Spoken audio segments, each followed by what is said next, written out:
નમસ્કાર.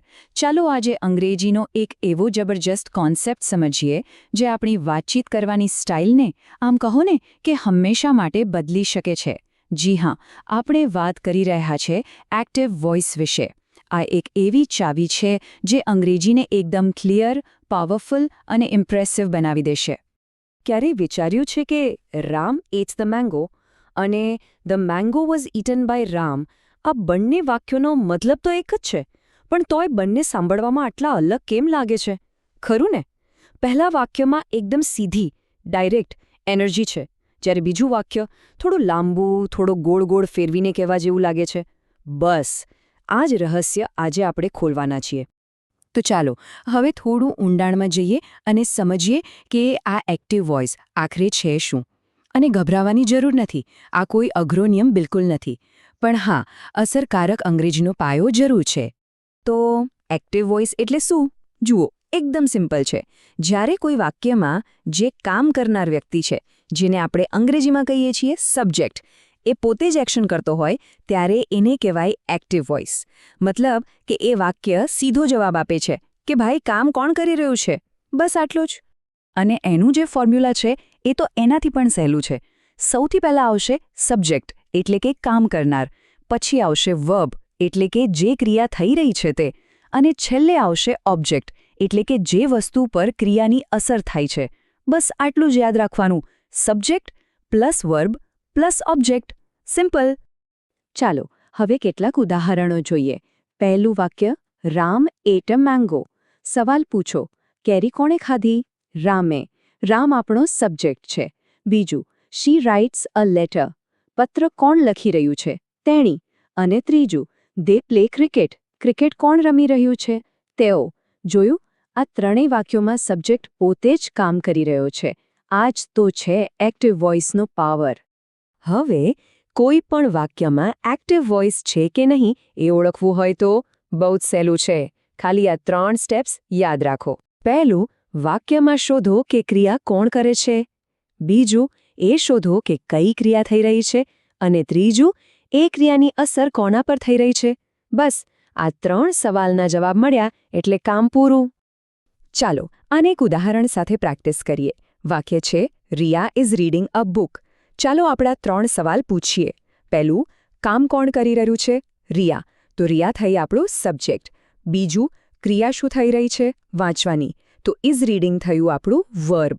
અને ત્રીજું, શું વંચાઈ રહ્યું છે? એક પુસ્તક. તો અ બુક થયું આપણું ઓબ્જેક્ટ. અહીં રિયા પોતે જ કામ કરી રહી છે, એટલે આ થયું એકદમ પરફેક્ટ એક્ટિવ વોઇસનું ઉદાહરણ. સારું, અત્યાર સુધીમાં આપણે એ તો સમજી ગયા કે એક્ટિવ વોઇસ શું છે અને તેને કેવી રીતે ઓળખાય. પણ સવાલ એ છે કે આ જાણવું આટલું બધું જરૂરી કેમ છે? વેલ, કારણ કે આ માત્ર એક ગ્રામરનો નિયમ નથી. આ તો સારા માર્ક્સ લાવવાની અને આત્મવિશ્વાસ સાથે વાતચીત કરવાની એક ગુરુ ચાવી છે. ખાસ કરીને જે લોકો IELTS, PTE કે TOEFL જેવી પરીક્ષાઓની તૈયારી કરી રહ્યા છે, એમના માટે આ બહુ જ કામનું છે. જુઓ, આ પરીક્ષાઓમાં એક્ઝામિનર્સ શું શોધે છે? એમને જોઈએ છે ક્લિયર અને ડાયરેક્ટ કમ્યુનિકેશન.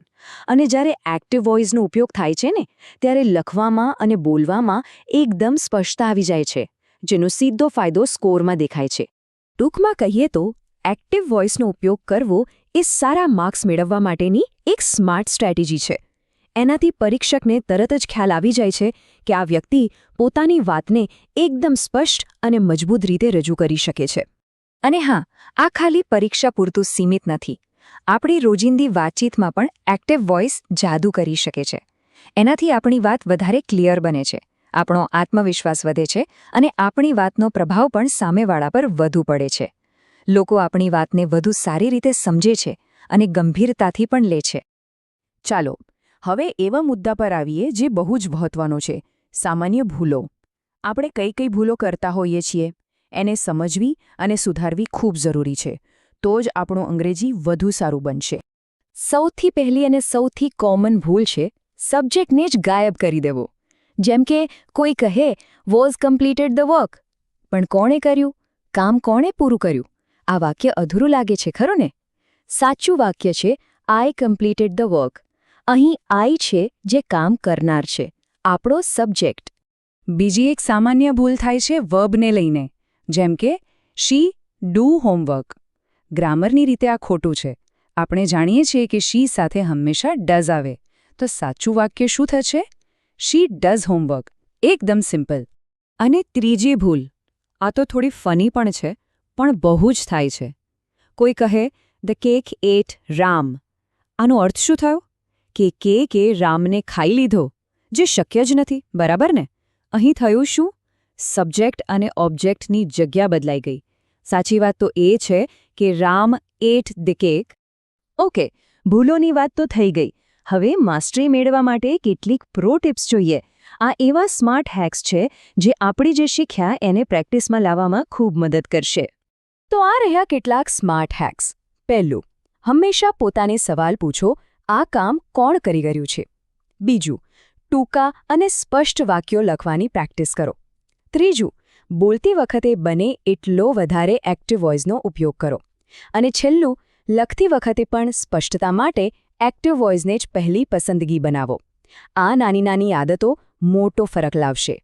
તો આખા સેશનના અંતમાં ચાલો એક ઝડપી રીકેપ કરી લઈએ, જેથી મુખ્ય મુદ્દાઓ એકદમ મગજમાં ફિટ થઈ જાય. બસ આટલું યાદ રાખવાનું છે. પહેલું, એક્ટિવ વોઇસ એટલે સબ્જેક્ટ પોતે એક્શનમાં છે. બીજું, એનું structure subject plus verb plus object. ત્રીજું, સ્પષ્ટ રીતે બોલવા અને લખવા માટે આ બેસ્ટ ઓપ્શન છે.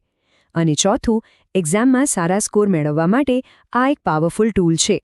અને હવે અંતમાં એક સવાલ જેના પર વિચાર કરવાનો છે.